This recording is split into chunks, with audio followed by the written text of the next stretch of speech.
Okay, so without further ado, it's my great pleasure to welcome Tinatin Japaridze, who works for the Critical Mass and has recently done her master's degree at the Harriman Center at Columbia University, and will be doing an unusual, special format for tonight's talk, which is a book presentation on her recent book entitled Stalin's Millennials, Nostalgia, Nationalism, and Trauma in Post-Soviet Georgia. And I believe this is sort of the Georgian launch, the book, although virtually, for those of us virtually in Tbilisi, and many of us who are not physically in Tbilisi perhaps mentally remain in the mental space of being in Tbilisi in Georgia. So welcome, Tinatin, and the floor is yours.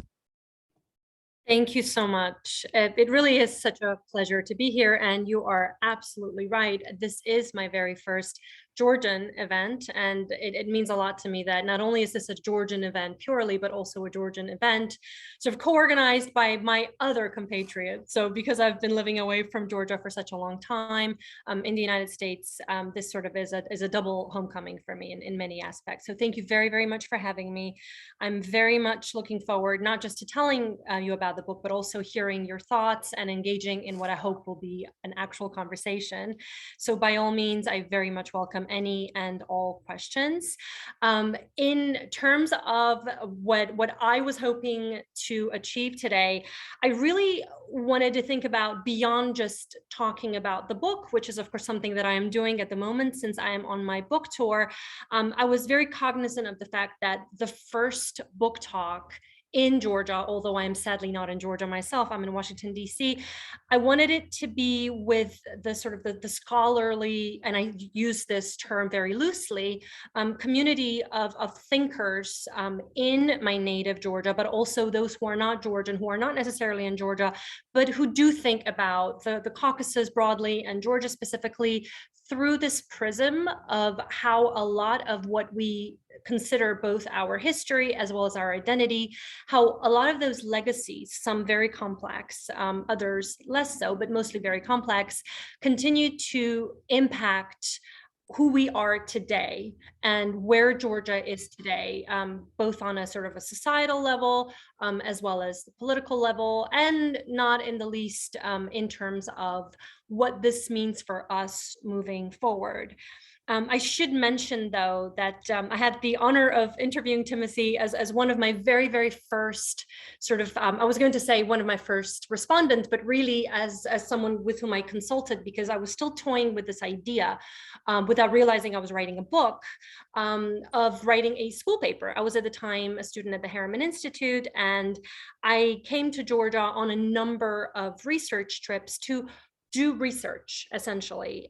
As a Georgian expat living abroad, sort of coming home and seeing everything that had transpired over the years since I left in 1993 as a child. I was very young at the time. And I really wanted to see how far we had come on the one hand, of course, since the very dark and very cold 90s. But on the other hand, to see what are some of the lingering legacies that continue to, in many ways, dictate who we are, how we think, and how we navigate the world, not in the least the policy world. And the original sort of idea for the paper that I wrote as a Harriman student was really to look at whether or not there is nostalgia for Stalin. And I really do use the term, and not just the historical figure, but the term Stalin very broadly and in a very loose manner. And I think a lot of my Georgian compatriots will understand that just simply saying that Stalin is either popular or not popular does not even begin to touch the tip of the iceberg. It's a very complex topic. It is one that is in many ways part of our national identity as well as our cultural identity. And therefore, it is very, very problematic. So what I wanted to explore after I took that paper that I interviewed Timothy for, I then wanted to broadly do a comparison of, okay, so here is how we may be thinking about Stalin in Georgia today. These are our perceptions, our sentiments, all the rest of it. And here's how he continues to impact directly or indirectly a lot of our political policies. I was going to say legacies, but really that's, I think, in many ways, a legacy as well in and of itself, and how history continues to be on the one hand used, on the other hand sometimes abused, and this is true for any and all countries to a certain degree, one could argue. And then I wanted to do a comparative of how is this different from Stalin in Russia. And going into this research, I tried to sort of understand how different even the problematics are, because it's problematic for Georgia in one way and problematic for Russia in a very, very different way. And also how the Stalin-related narratives are used in Georgia versus Russia are also very different. And I want to be very cognizant of the fact that a lot of the very distinguished guests today are no less knowledgeable, if not even more knowledgeable than myself in terms of these questions. So I will refrain from sort of trying to lecture anyone about what the cases are in Georgia and how that manifestation continues to sort of manifest itself. But I will mention that one of the primary comparative sort of contrasts for me in doing this research on a very high level as sort of an overview was that Stalin does continue to be discussed in a more personal manner. So not Stalin as a person, but Stalin as a Georgian, his heritage, Stalin pre-Russia and pre-Soviet Union, that is before he left Georgia. And in Russia, of course, it is really less about Stalin, much more about, well, I would have said 2 weeks ago about the Great Patriotic War, but of course, most of us, if not all of us, watched Vladimir Putin's revisionist lecture on live television, on Russian television, talking essentially about him rewriting history and how he views Ukraine and its sovereignty and its role and its place in the world and in what he calls the Ruski Mir, the Russian world. But on the other hand, that really made me think about, while 2-3 weeks ago, one could have argued and said that perhaps Stalin isn't really talked about explicitly, and there are nuances and there are subtleties. I think Vladimir Putin's, not only his actions, but also his speech, just as he was announcing the invasion of Ukraine, Russia's invasion, one could also argue that it is anything but subtle these days. So I want to refrain from talking too much, because I think this might be more interesting if we engage in an actual conversation. So I will hand it back to Dr. Blauvelt just to see if we could steer this conversation in any way that you see fit, just because, of course, you know your audience much more intimately than I have had a chance to engage with them thus far. Okay, well, thank you, Tinatin. That's a good overview. Perhaps it might be best if you can sort of lay out what your approach has been to making this comparison, to looking at the phenomenon of Stalinism and sort of how you're centering that in the book. So that's an interesting sort of process, because as someone who has spent more years than I have doing research, I think you will agree, Timothy, that sometimes, although we go into the process with sort of a methodology in mind, and we try to make sure that there is a methodology before starting research, a lot of it can be also improvisation once you go into the field, so to speak. And then once you start, you sort of realize that it may very well be a very different field to the one that you had imagined going into it. So for me, of course, I was no exception here. And I really tried to be very flexible in the process, because to be perfectly frank, I was never really thinking about writing this book.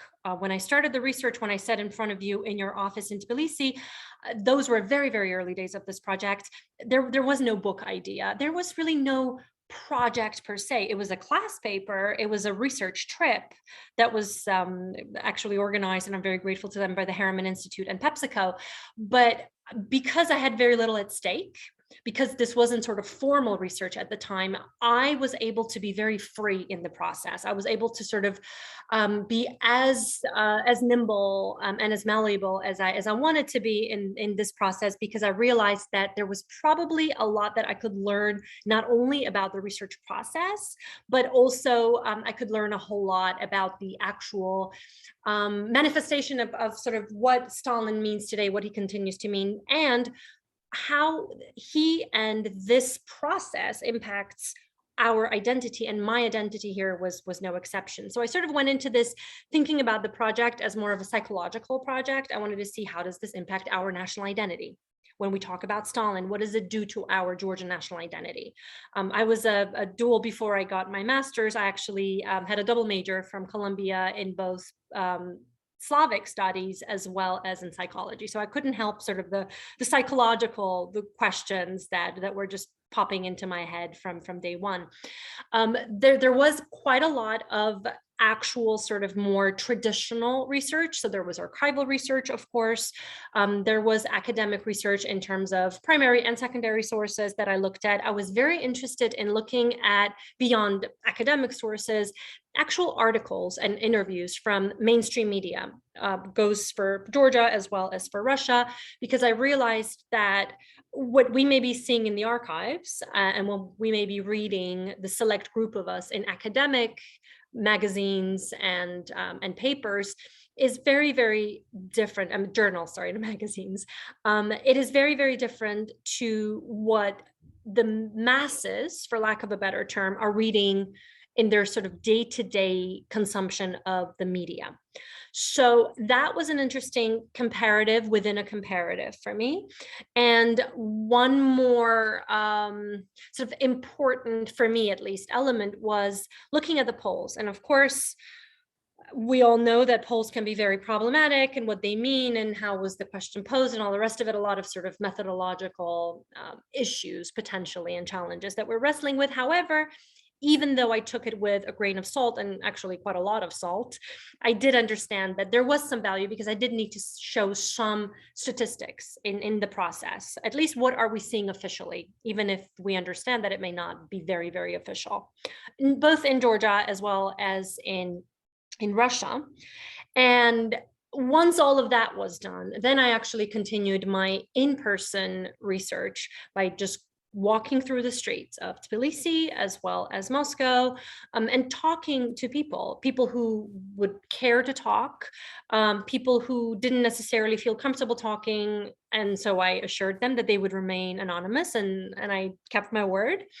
And the museums. To me, the museums as sort of an exhibit that I looked at as case studies. It was very interesting, because I wanted to see not only what are the museums exhibiting, what messages are they exhibiting, but also how have those messages and exhibits changed over time. And if we do a comparison between, let's say, the Stalin Museum, which is one of my case studies, under Mikhail Saakashvili before 2008, post 2008, then with Georgian Dream coming in, I was really, really curious to see how those exhibitions were different. And I got a chance to engage with the museum staff as well, who have been there for many, many years, of course. And as someone from the South Caucasus myself, particularly as a Georgian, and many of you are also from the region, I'm sure you will appreciate the fact that when you're seen as someone who is genuinely interested and isn't just there to write one article for a newspaper with a flashy headline, and they see that you are, in all honesty, trying to get to some sort of a bottom, not the bottom of it, because we don't know what the bottom is. There is more willingness to actually talk to you, because my first conversations with the museum staff, the first couple of visits, it was one thing. I was sort of given the party line, so to speak. And the more times I went back, not only was I getting great content in terms of my writing material, but also some wonderful snacks that the museum staff was so very generous to share with me. So that, of course, opened up a lot of other opportunities for candid conversations. And right before I published the book, I actually went to everyone that I had interviewed who did not necessarily have to remain anonymous. And I just told them that, here's your quote. This is how I'm framing it. This is what I'm putting before and after the quote, not for censorship purposes, but just because I wanted to make sure, especially those who were very candid and very generous and very open, to ensure that they were not misquoted in any way, and their thoughts and their observations were not misrepresented. So that process was very important to me, because there's obviously trust, and relationships, I think, are extremely important important and taking care of our relationships with people. So this was sort of a very long answer about my methodology, but as you can see there, I tried to improvise and tried to use as many tools from the box as I possibly could. I think we can return to the Stalin Museum a bit later, Sure. because I have some questions, and I'm sure that's a topic that other people, I'm sure, are interested too. One thing that strikes me about your book, there are many books about Stalinism and many books about Stalin. Mm-hmm. Your book looks very different. And first of all, it doesn't have Stalin on the cover. It has you on the cover in a train. Stalin's train, though. And so obviously your approach is different. And you talk about Stalin's millennials, and you are a millennial. And even though you've been in America for almost 30 years, I guess, since 1993. 20, yeah. I had lots of stops. I've exaggerated my own age all the time, so I'm used to that. But for a significant part of your life, and a significantly long time. As you know, one of the things that I've been really interested in is Stalinism, and particularly in the post-Stalin era in Georgia, and surrounding in particular 1956. And the de-Stalinization, the secret speech of Khrushchev, in which he denounced Stalin, and the way that was received in Georgia, the uprising that took place in March of 1956, and the way that Stalinism interacted with nationalism in the late Soviet period, really beginning with 1956. And 1956 is I think is kind of a watershed moment in Georgian history, and it there's this kind of irony that the radical nationalist dissident movement with people like Ziad Gamsahurdia and Merab Kastava, that they got their start there, protesting in favor of Stalin. And that sort of set them off on this path of being dissidents and moving for Georgian national independence. And this sort of role that Stalin played, and the respect of Stalin and the prestige of Stalin, in creating what I've called elsewhere kind of either a Georgian national Stalinism or a Stalinist Georgian nationalism, in which those things were sort of intertwined. And as I've argued, I think that is related in part to the competition that Soviet Georgia, as one small republic in a hierarchy, in an empire that is based on a ethno-territorial hierarchy in which these different republics are ranked. And those rankings are not just abstract, but they determine resources, they determine how much allocations you get, the opportunities for career, and all of those things that happen. So it seems to me that there is a really sort of logical explanation to this kind of paradox in the late Soviet period, of how, on the one hand, the people like Gamsahurdia and Merab Kastava, who became these radical dissidents, were fiercely anti-Soviet. And within that milieu, also fiercely anti-Stalinist, right? I mean, they would talk about their relatives who suffered under Stalin, and you know, make a particular point, emphasize the degree to which Georgia suffered under Stalin, and in the war, and the number of casualties of the terror, and certainly exactly because of the fact that I think Georgians were so important.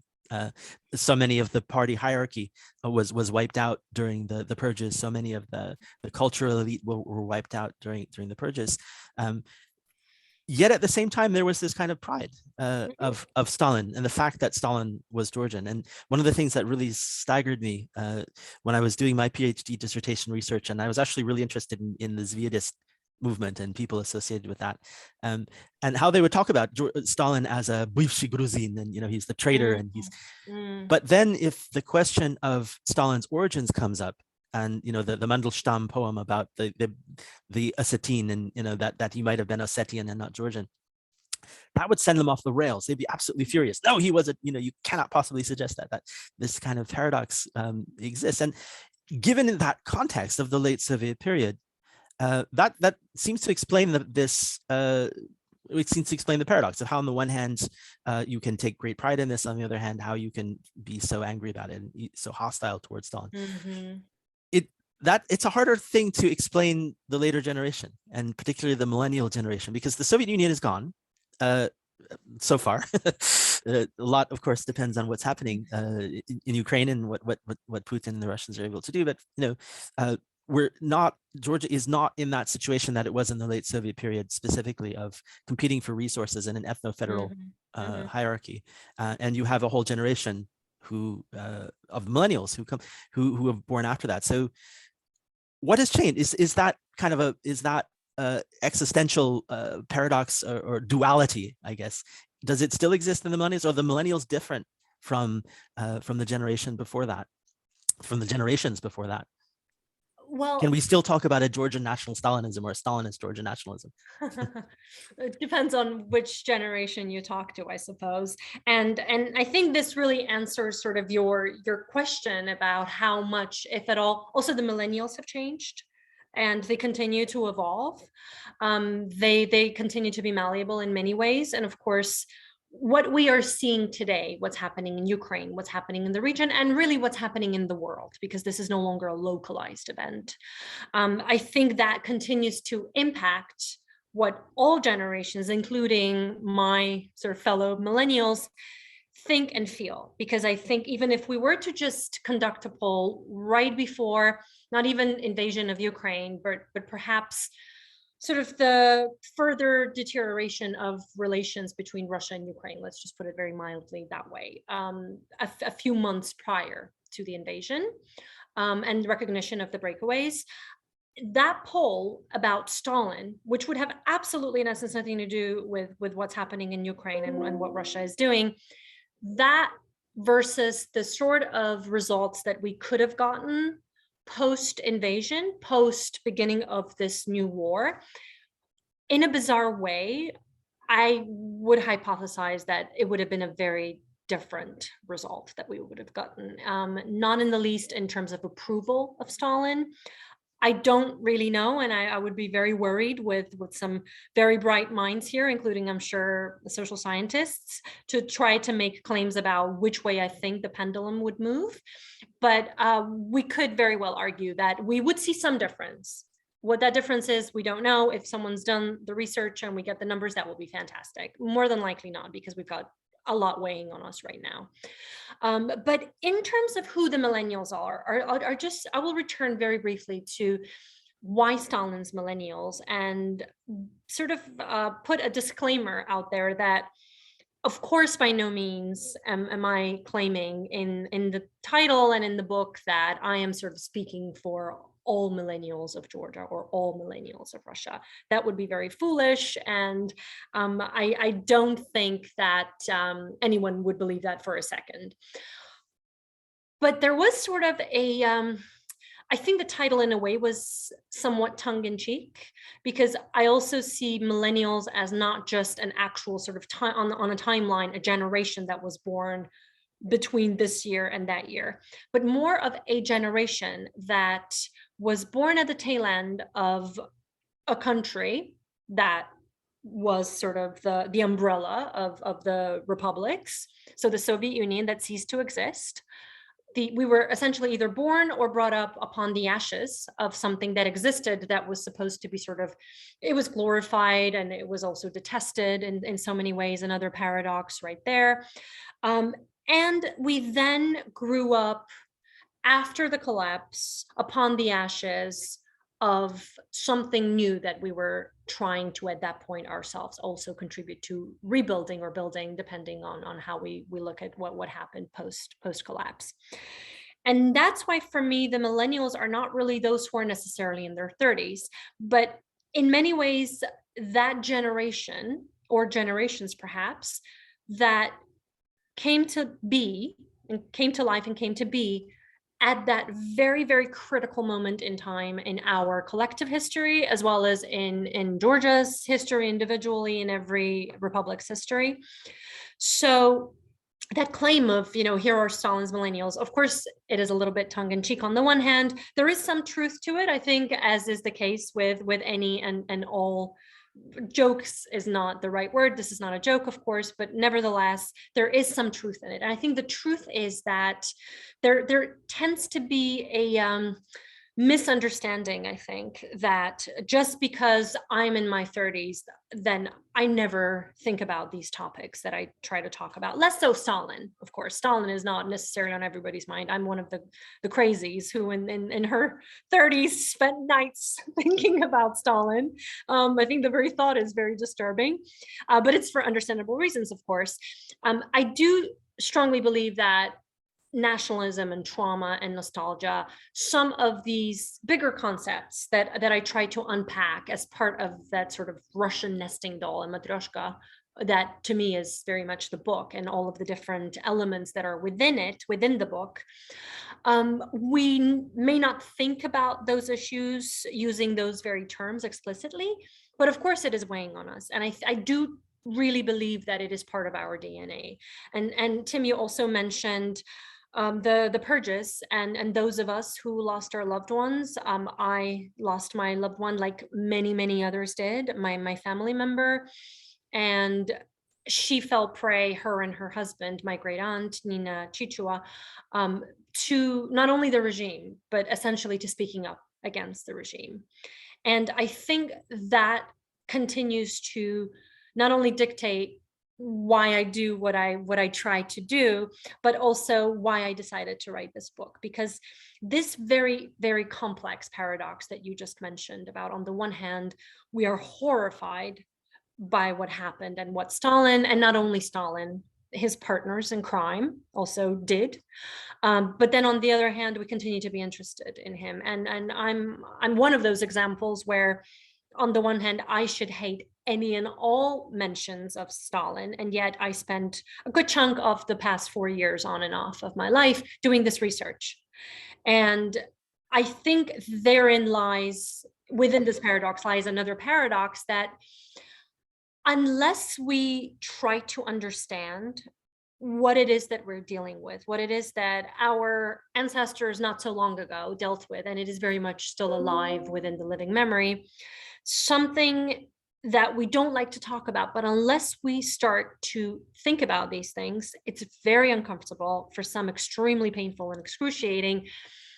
My fear is that we will try to shove it aside, or perhaps under a rug, and then for generations to come, it'll be ignored and it will collect more dust and more dust and more dust. And then at some point, our successors, or perhaps the next generation, our children, our grandchildren, when they discover the mess that we've left under that rug for them to breathe and to live, that worries me very much, because I think that it is also our responsible, and I don't just speak for millennials, I think all of us here, plus minus, we are in a broader sense similar generation, because we inherited this very complex world after the 20th century. That if we don't think about those topics, we don't talk about it, we don't address it, that's what we're going to end up with. Is best case is complete and utter ignorance, and worst case is repetition of history. And if we don't learn our lessons, how are we going to learn lessons if we didn't really learn the lesson to begin with? So what are we going to derive from something that we haven't even taken the time to study? So this is why I feel very strongly about the work that you do, work that a lot of your friends and colleagues do in Georgia. And it's very difficult to do that work, because when you do sort of the more historical work and you talk about the 20th century and you talk about Georgia as part of the Soviet machine, you get a lot of pushback, and it's hard. It's all the more difficult when you do that work as a Georgian, but also extremely difficult for somebody like you, because on the one hand, you're sort of seen as, you hail from the free world, is how they look at it. And why are you now talking about these very ugly topics and reminding us of something that we are trying to erase from our memory? And it makes it very hard to do the work, but it's also so much more admirable, because if we don't do that work, and if we don't talk about these things, and we don't learn our history, teach our history, study our history, then my fear is that utter ignorance will not get us anywhere good anytime soon. Well, I will sort of relinquish my role as dictator as the moderator, and we already have some questions. I would say I'm going to keep everybody muted for now. If you do have a question, raise your hand or put it in the chat. I see John has a question, but we have also a question in the chat from Etuna, which gets to something that I wanted to ask. Was going to be my next question anyway, I think. So you were speaking about studying Stalin in the context, especially in the context of the way history is looked at in Georgia. And I've been doing this for many years, and it seems to me that the dominant narrative are the dominant sort of tendency is to want to view this history, especially this history, but all history, through the lens or the prisms either of persecution and how much we suffered, grand suffering on the one hand, and then heroic resistance on the other. Those things existed. There's no question about that. Both of those things existed, but the problem is they don't tell the whole story, I think. And it seems to me that a lot of the things that are really kind of are most interesting, and a lot of the things that I've been interested in researching, like clientelism and these attitudes about nationalism, they don't fit into that narrative. And and in fact, in some ways, and I think you cited me in the book for one of the arguments I made about Georgia having status in the Stalin period, and Georgians and Georgia during the high Stalin period, having this particular status in this ethnic hierarchy, which is a very unpopular view to have. So I would ask, how have you confronted that in your research, and sort of maybe to facilitate further questions from the audience members and incorporate what Etuna has asked. Like, what is your main takeaway from this? Like, what is your elevator what is your main finding or the main surprise at the end of the book? What is the spoiler that you would give away? Although I'm sure all of us will eagerly read the book, but still. Thank you. Well, I'll start with the spoiler that is not really a spoiler unless you are attending this talk. The book was not called Stalin's Millennials in the first drafts anyway. The name of the book, the title of the book, was The Tale of Three Stalins. And then I had a discussion with my publisher, with my editor, and we sort of talked about, okay, this is great, but this is one part of your research and this sort of this book as a whole, but it is not the entire piece. And therefore we decided that we would use the three Stalins as sort of the chapters in the book instead, and then the title would be Stalin's Millennials. And the reason I mentioned that is because I think in terms of the main elevator pitch, but also not just as a pitch, but it's something that I try to constantly remind myself of, what did I get out of this entire expedition that I went on. It is that the two Stalins that I had been brought up learning about, studying about, were sort of the Georgian Stalin, Goba, or Soso, depending on how you like to call him, depending on how much one loves him, I suppose. And then on the other hand, there is that Russified Soviet Red Tsar. And these are two Stalins that one of my great heroes, Simon Sebag Montefiore, talks about extensively in his work. However, for me, even as I was reading Montefiore's works over the years, I was wondering if there was another Stalin, and I didn't sort of see this third Stalin as necessarily the third Stalin, but there was something that, to me, as someone who had in many ways lived through it both directly and indirectly because of sort of my lineage, my heritage, a lot of what my family went through, a lot of what our country went through, I felt that there was something else there. But I also felt that it was probably the right approach for someone of our heritage. And I hope I don't sound like Sviatka Msakhurdia, that I'm saying Georgia for Georgians or anything like that, God forbid. But really, it was something that only someone who had lived through what we had lived through, our cultural memory, our memory wars that we continue to fight, would be able to not necessarily find an answer to, because I don't claim that I found that one great answer, but at least be able to pose that question. And I think, to Etuna's question, the biggest discovery for me was that there is, in fact, that third Stalin who, as I continued to write the book, and once I got to the epilogue, which I genuinely did write at the very, very end of the entire process, I sort of really wrote the first chapter, the introduction, at the very start, and then I wrote the epilogue in a sort of very traditional way at the very, very end. And when I got to the epilogue, I realized that there is, in fact, this third Stalin. And while I toyed with the idea of what and how this third Stalin manifests himself or itself, I wasn't really sure what that was until I did the work. And what I found was that that third Stalin is not really about Stalin. It's not really about history. It's not really about the historical figure of Stalin. Rather, it is something that, as a reflection of who we are, we also see within that image of Stalin some of the reflections of ourselves. And I don't mean this in a very direct way, perhaps metaphorically, but for me, at least, I can speak for myself. I did see certain echoes of myself in this mirror image, because there was a lot of what I found very problematic, but also very difficult, very complex, very uncomfortable to think about, let alone write about, which perhaps explains why I wrote most of the book by hand.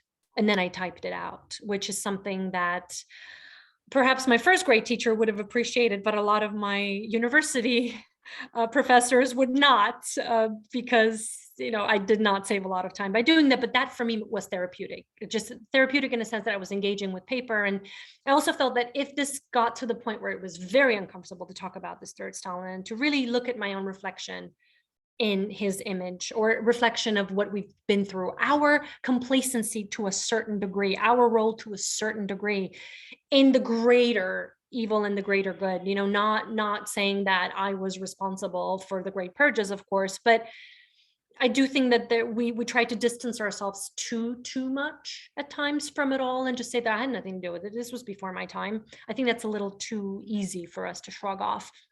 And that act of writing the book by hand helped me to not only get in touch with my feelings. I tend to be a very tactile person, as many Georgians are, I think. Again, I don't want to overgeneralize, but it also allowed me to keep this narrative and the written word very personal, and to not reveal it to anyone if I felt by the end of it all that I didn't really want to share this with anyone, because what if I found something that I could not deal with, and why would I put it out into the world for anyone to read, even if it's 5 people who read it. And up until the very end of the process, even the epilogue, I wrote it by hand. I actually wrote a lot of it in cars, mostly taxis. And in Georgia, we know that you can have some fascinating conversations with taxi drivers. And Tim, since you read the book, you will probably recall that it opens in the first chapter with my conversation with one taxi driver who drives me to Gori. And then several years later in the epilogue, it closes with another conversation with another taxi driver whose name happens to be Soso. And I promise I did not make that up. His name really was Soso. And I think the dichotomy of this being a very personal project on the one hand, it's intensely personal and therefore very emotionally exhausting, I think, to write and also to reread, because I have to reread it every now and then before I do a talk. But it is also a book that I don't for a second claim is a history book, because there are actual historians who do fantastic work, and I would never pretend to be one. And it's not a political book per se. It's not a biography, certainly, of Stalin, because the world does not need another biography of Stalin. We have some fantastic ones out there, including Montefiore and Kotkin and many others. But to me, it is commentary. It's sort of social commentary with some undertones of personal. I don't like the word autobiographical, because it somehow claims that I've earned the right to write an autobiography in my 30s. I do not think that that is the case. But the best way that I could be honest in this book was to also be vulnerable with my reader and to reveal some of the personal aspects, to give a better sense of why are you writing this book, and why should I care to read this from you as something that you were telling me as your story. It seems to me this discomfort, in a more general sense, is one of those things that kind of underlies this preference for heroism versus suffering sort of framing of things, because the questions that come up there are much easier. So John had his hand up. Do we still have John here? I think we might have just lost him, actually. I think he lost all hope for getting any answers. So I feel bad. Oh, sorry, John. Okay, well, are there other questions from members of the audience?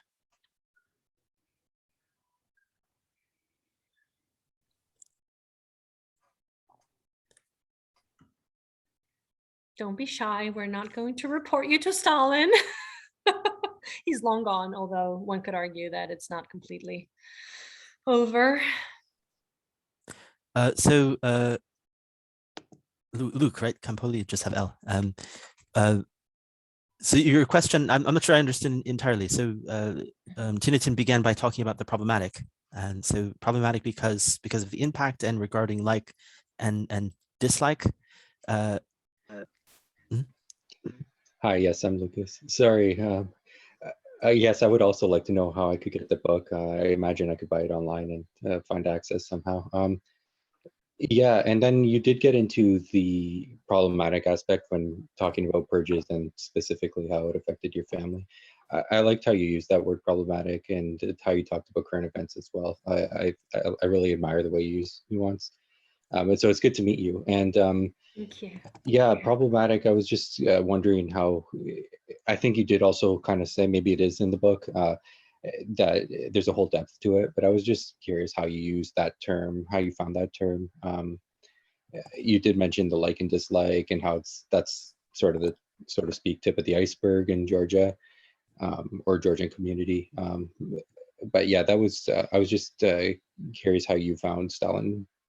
I mean, it sounds silly to ask maybe how Stalin was problematic, but Sure.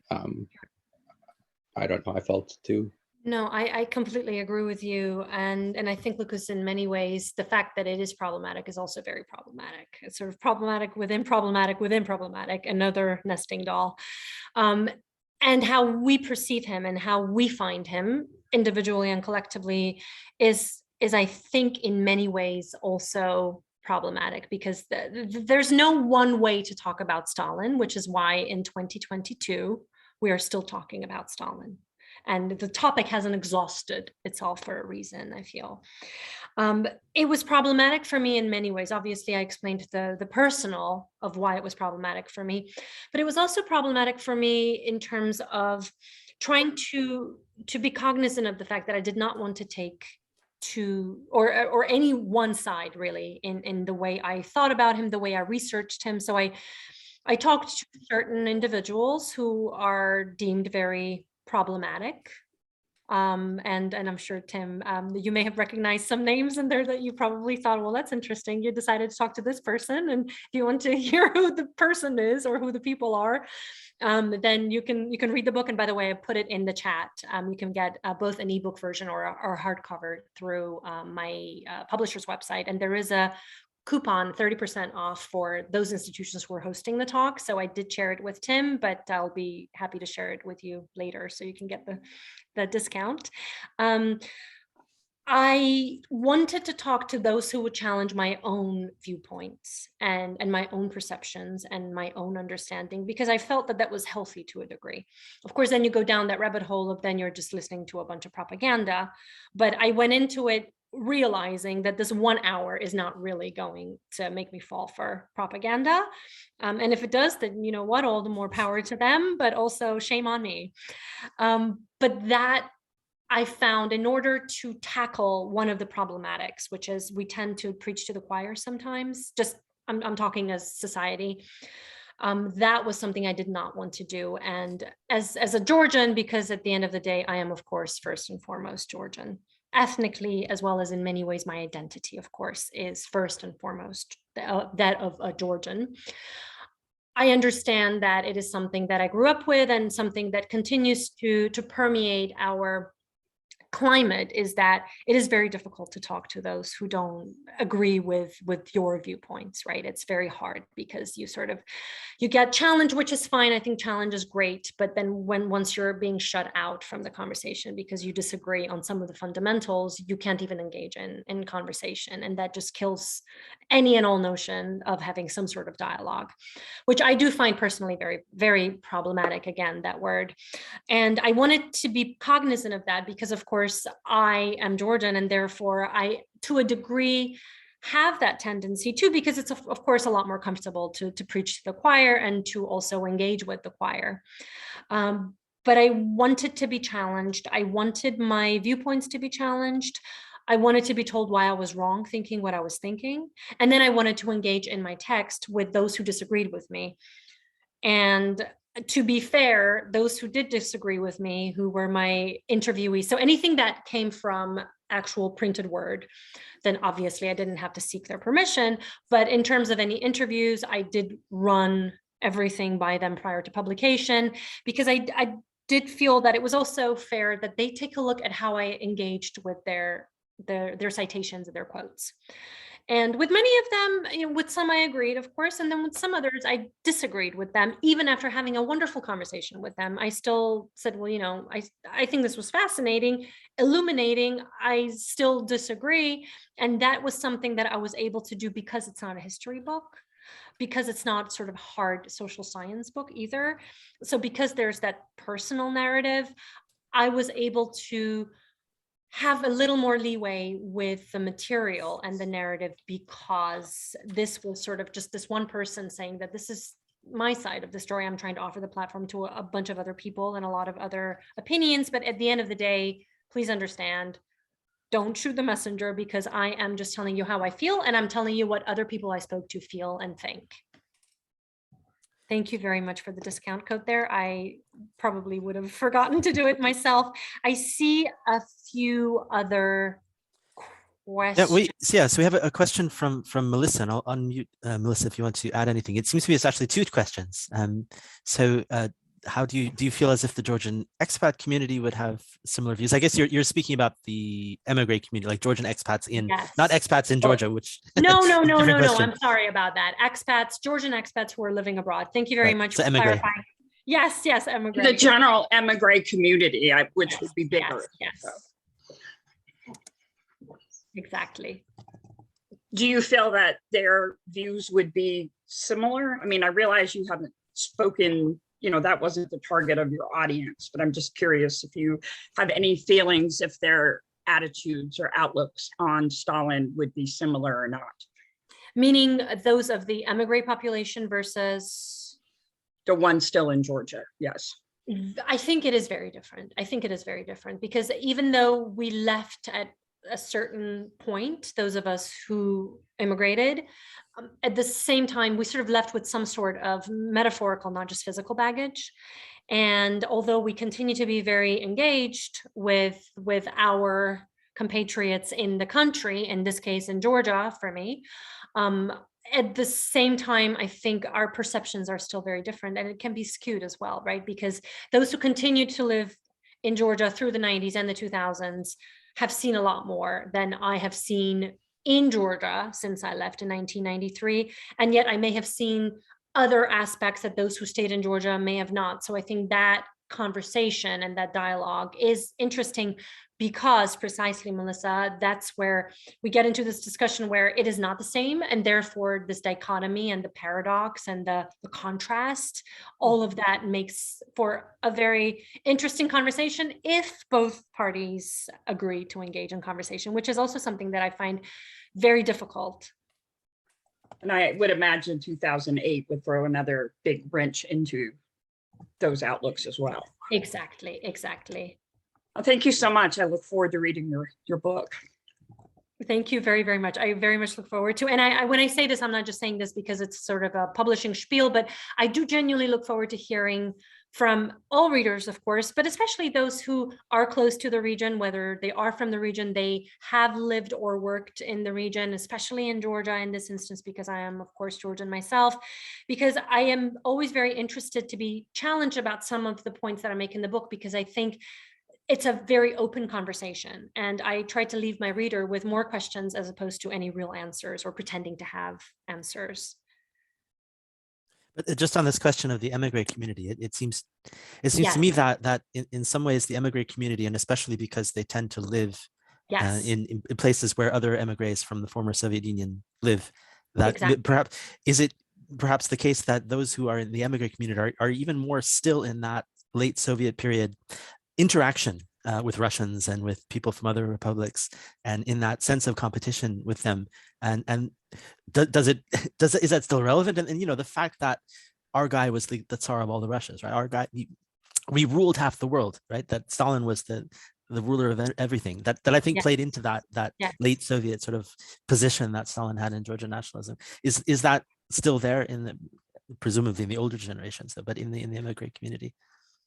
I don't know if we're comfortable to admit it, but I think it is very much there. A lot of those who I spoke to that are much, much older than us, and I'm talking about the generation that remembers the Second World War, or as Russia likes to call it, the Great Patriotic War, very well, some even firsthand. And those that I spoke to actually had a lot to say about how they felt that Stalin put Georgia on the map, for better or worse.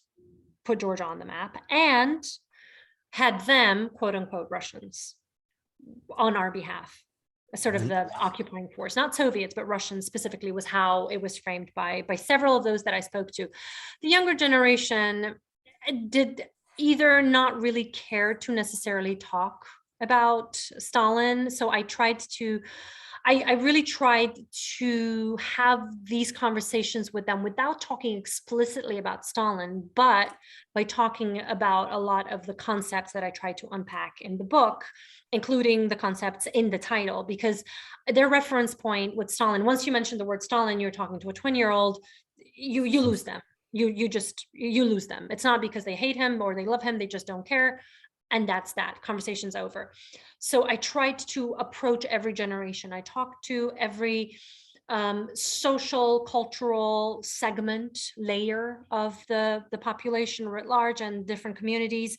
I tried to approach them very differently from different sides, because I understood that they are very much part of very different sort of not just heritage and cultural identity and national identity, but also their perceptions are different, their experiences are different.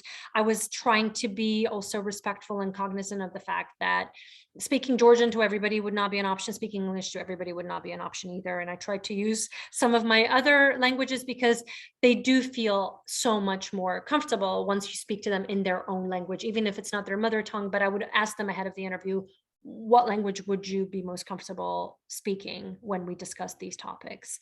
Because I think it does make a difference. It makes a difference to me because there is a reason I did not write the book in Georgian. There's a reason I did not write a book, this book in Russian, even though I'm fluent in Russian as well. And I wrote in Russian extensively as a journalist when I was working here in the United States at the United Nations. I had to write in the different languages that I was reporting on in terms of the countries that I was reporting on. But here, English felt like the most comfortable language for me to use as my working language, because I think Georgian would have been much too painful because it is very personal. And Russian, although it is a language that I very much enjoy writing in, it would have been so loaded politically, even for me to even use certain words and not use other words, that was also not necessarily an option at the time. So I decided to use English. And I think Melissa just wrote saying that English felt safer. It felt more comfortable, and not linguistically per se, but more comfortable in a sense that yes, it was safer, but also because I could say anything I wanted to say and then just for myself call it research. I was just doing research. I was writing a class paper. In Georgian, it's more like writing in my diary that I used to do years ago, not so much now. And then in Russian, it would have, even if I didn't intend for it to be politicized, it would have been so heavily politicized. So I thought, no, I'll have the conversations with some of the respondents in Russian, but will not write in any of the other languages but in Georgian. But will you have it translated into Georgian? I would love to. Published here. I would absolutely love that.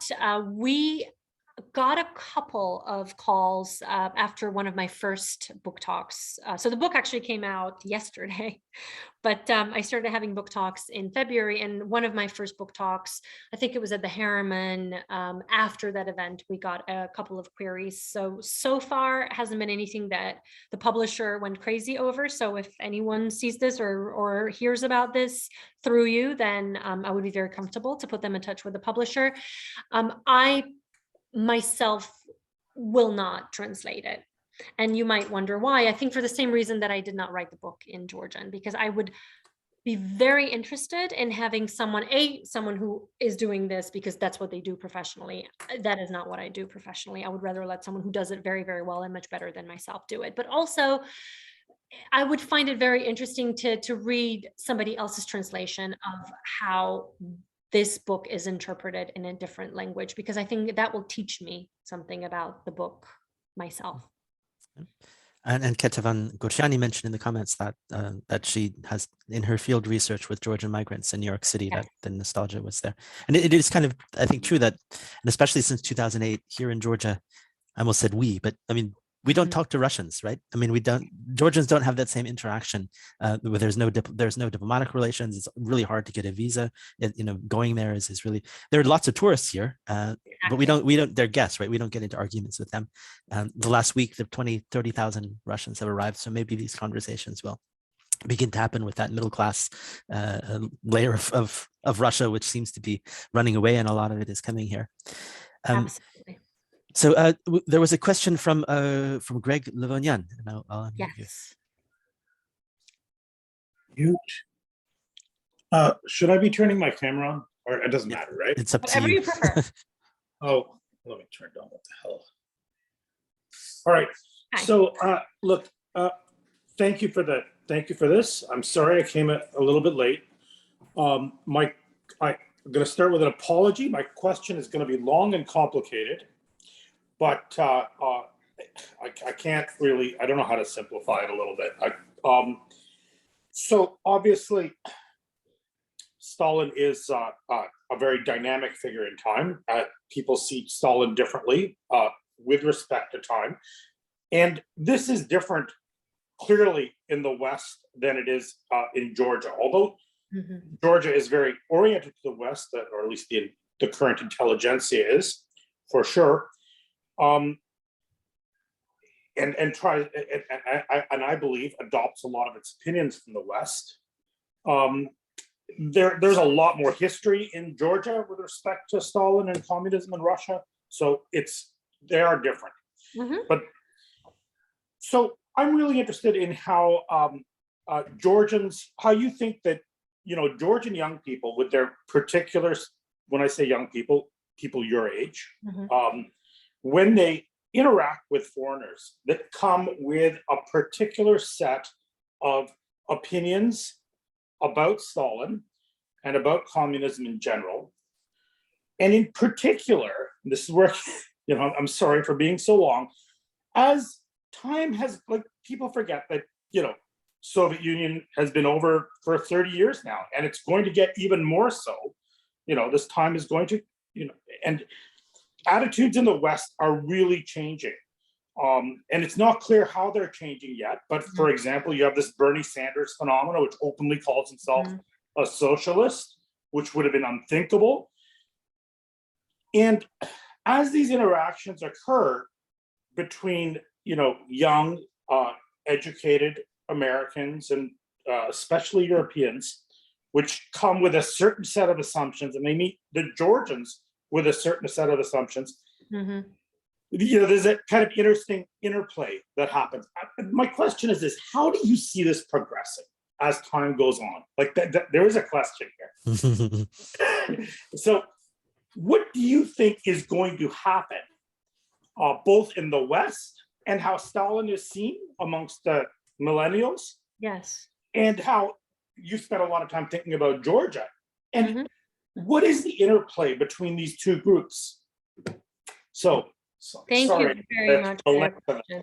No, this was very interesting. At the start of the event, I asked all of you to please feel free to engage, not in terms of just asking a question, but actually having a conversation. I think that's what makes this interesting, is that we're having this discussion, this conversation. So thank you very much for that, Gregory. I think that, well, first of all, let's try with the sort of the Western perception of Stalin, and we'll use Stalin very loosely as a term rather than historical figure, because it is of course loaded, but it can mean a lot of things to a lot of different people. I will sort of reveal another secret, trade secret, that the third Stalin initially, when I was trying to write about the tale of three Stalins, my third Stalin was not really going to be the one that's sort of the personal reflection of who we are, or who I thought I was as I was doing this research through the prism of Stalin and in his image, but also what I wanted to look at was potentially that third Stalin being how he is perceived in the collective West. And I toyed with the idea. I wrote a few pages about it, some of what ended up in the book, other bits and pieces I took out, because as you just pointed out, not only is it very fluid and malleable and constantly evolving and changing, and it's filled with contrasts and contradictions, but the speed at which it keeps changing, it was impossible to just methodologically capture a moment in time as a snapshot and say, this is the moment I'm going to talk about. With Georgia and with the Russian perception of Stalin and his legacies, it was slightly easier for me because I had done the research over a period of time. And I tried to look at primary and secondary sources that had also looked at that phenomenon in a very kind of concrete manner. Whereas for the Western perception of Stalin, after the Second World War, and maybe a little bit during the Cold War, after that, no one's really tackled those questions in a very explicit manner. So I thought that, aside from the fact that I wouldn't get any statistics, I also didn't think that I would be able to, with confidence and with great responsibility that entailed, be able to talk about that third Stalin through that prism. And that answers to a degree your question, because I think it is changing so much, and there is no static understanding of Stalin and that era. There is a consensus, a clear consensus on Hitler, Nazi Germany, whether, I mean, there's going to be outliers here and there, regardless, everywhere, but the general consensus, I think we can all sort of kind of agree on in hindsight. With Stalin, it's very different, because I would even say that the fact that there was no de-Stalinization in Georgia, that was proper de-Stalinization, or in Russia, is problematic for a set of reasons. And Lucas, I'm using that term again, I'm sorry, but it is problematic. But there was also no de-Stalinization in the West. I use the West in a very loose manner as well. And I mean, really, the United States, Western Europe, what some call as the free world, whatever we may want to call it, all of these are sort of, I find them stereotypical as well sometimes too. So that's why I try not to use any of those terms. So call it collective West. There was no de-Stalinization, really. In Georgia and in Russia, I think. Yes. Could you expand on that? Because I think that's a contentious claim. I mean, Stalin is probably the most hated figure, number 2 after Hitler in the West. And yet you're saying that there was no de-Stalinization in the West. No. But I find it interesting in its own regard. I think there is a clear consensus that he was evil and the regime was evil. And everything that we know about the regime, all of the events, starting with the Great Purges and on and on and on, you name it, there is very clear consensus that was evil. What I am referring to here is lack of, so de-Stalinization in a sense that we never really taught Stalin. We never really taught Stalinism. We never truly spent the time that I think we should have spent talking about the 20th century without the US in the picture, right? So if we take the United States, UK, a few other countries that fought on the right side of history during the Second World War, there was very little discussion about all the other countries and their experiences. Let's take Georgia, for example. In our schools, in this instance, I mean the US. I went to an American school. I went to an American school from the second grade onwards. So I got that education and I loved it in many ways, but I did find lack of the depth of history that I think we should have been taught. The fact that that wasn't being taught, I found that very problematic. So when I say de-Stalinization, Gregory, I want to be very specific. As you just mentioned, there is consensus that he was evil. What I find problematic is that there was no de-Stalinization because Stalinism was never taught to begin with. We were not invited to. I understand. Thank you. Sure.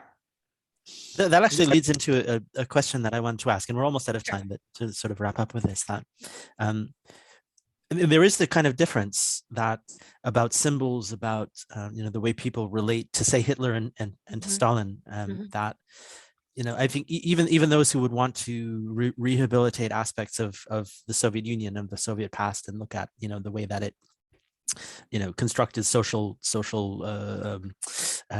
supports and the way that it was a gardening state and all these things, there's still a reluctance, I think, to rehabilitate Stalin.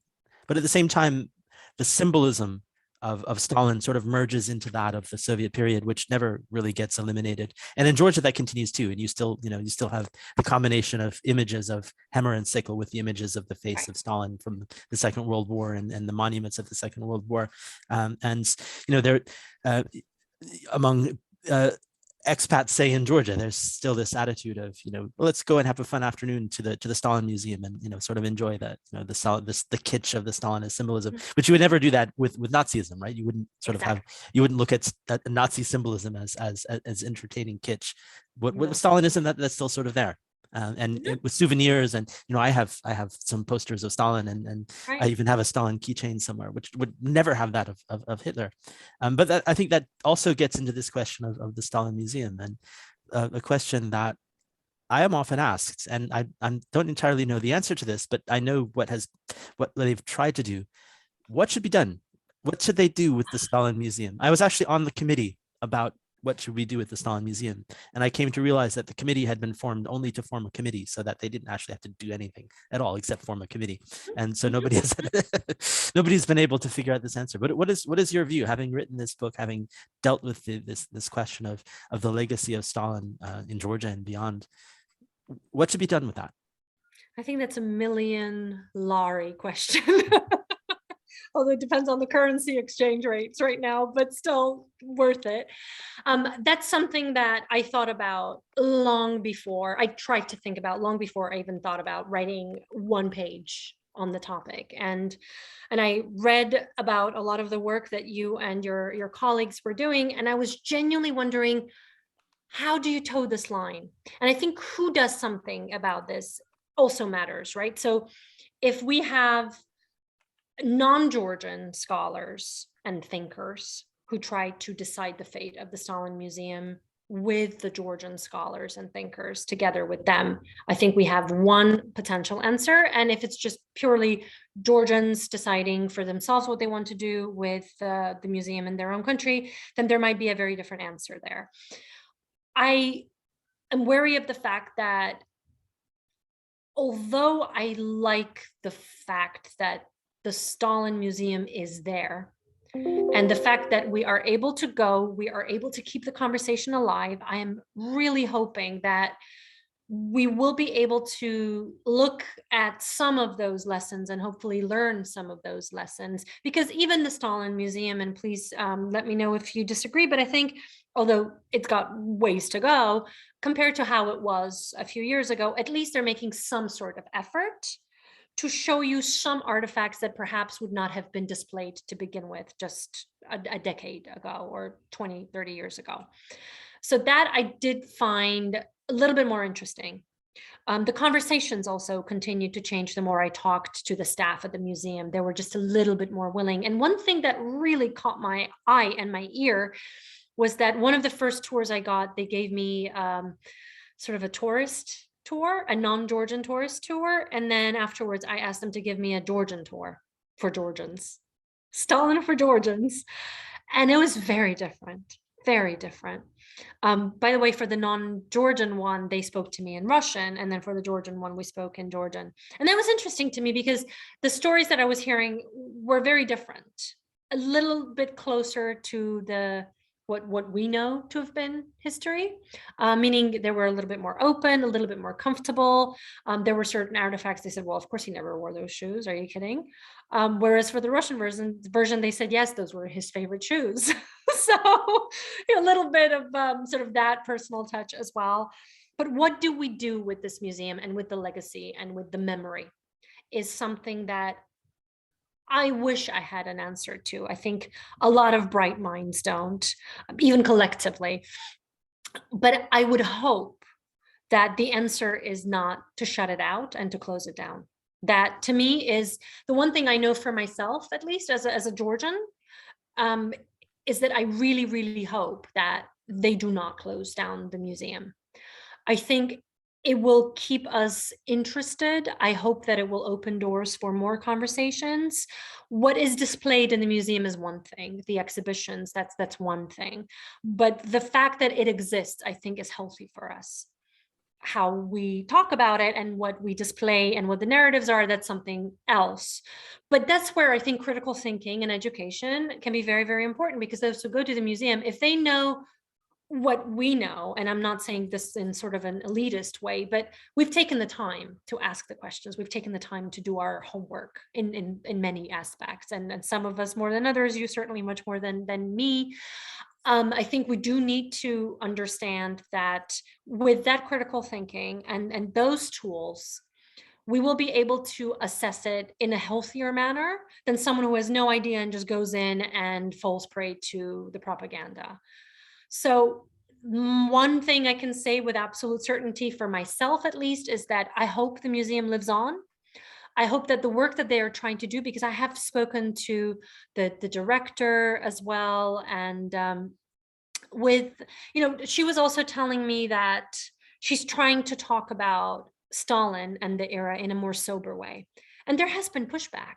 There has been pushback from the local authorities in Gori. There has been pushback from those who claim that, no, if we're going to talk about Stalin, we'll only say good things because he's Georgian, and why are we bad-mouthing another Georgian to foreigners? There are those who say, no, let's only talk about the negative of that period. And I also think that's very, very dangerous, potentially.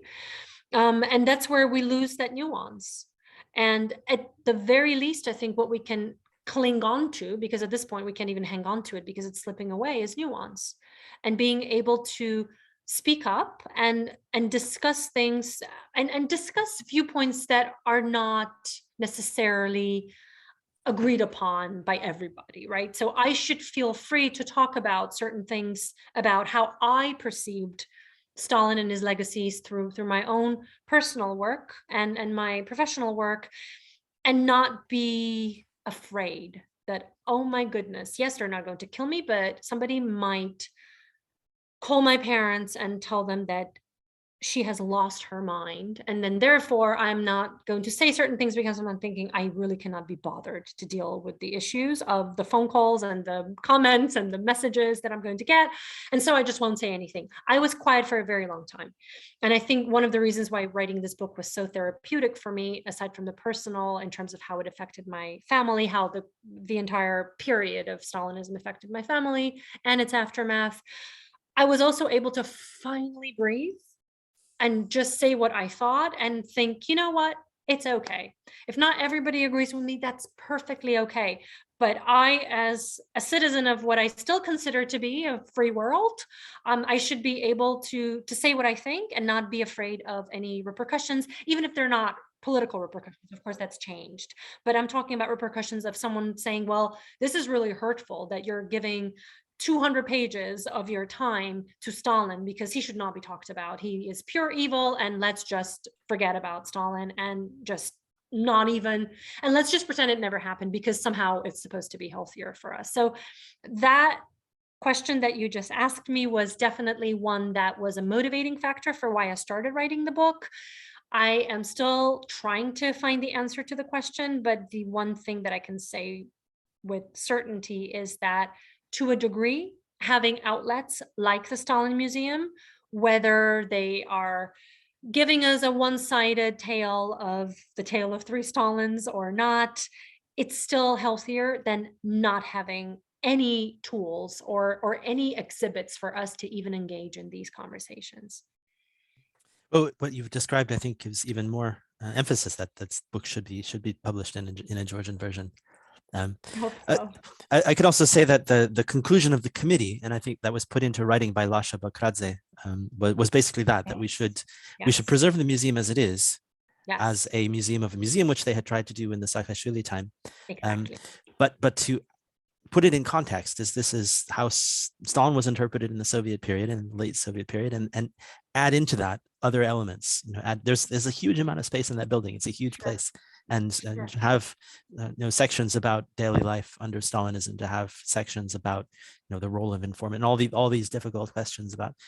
And we wrote the conclusion, and that was it. And I think the new director was actually kind of interested in that, but but the old director, for some reason, was still attending the meetings of the committee, and I think I think the government really didn't want to do anything. And as you say, the city authorities of Goria were also present there, and I don't think they had any intention of doing anything. So I don't foresee any change coming out soon. Greg really is eager to give his answer. So Greg, as a Canadian Armenian with Georgian citizenship, what is your solution?